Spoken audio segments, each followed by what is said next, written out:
presented by PM Recording Studio, Alamnagar, Madhepura. DJ Manish Raksol.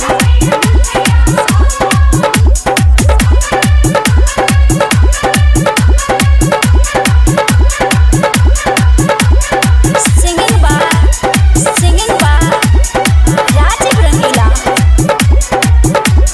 लोटा पितरिया बात भितरिया कहबो छोड़िया हम तोरा मजा हलबो थोड़ा थोड़ा।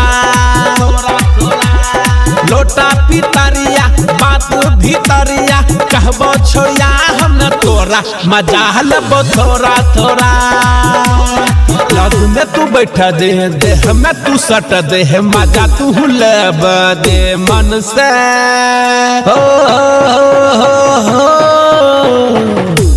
मजा आई जाता होगे, मजा आई जाता होगे। लोटा पितरिया बात भितरिया कहबो छोड़िया हम तोरा मजा हलबो थोड़ा थोड़ा।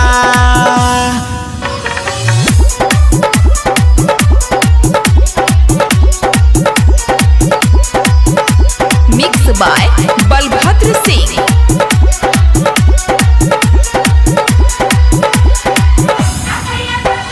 DJ Manish Raksol.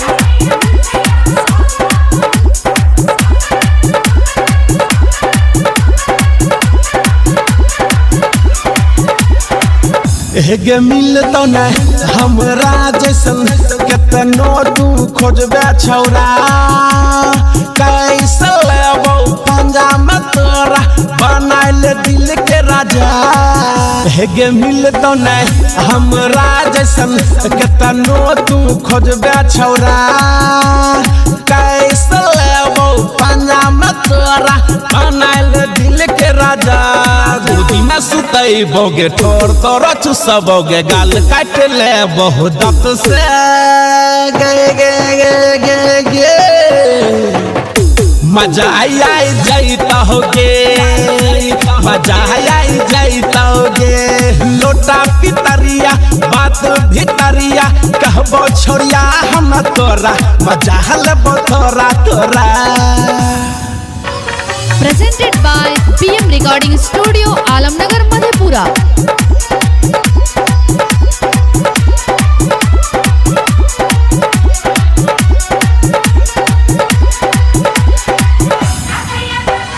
DJ Manish Raksol.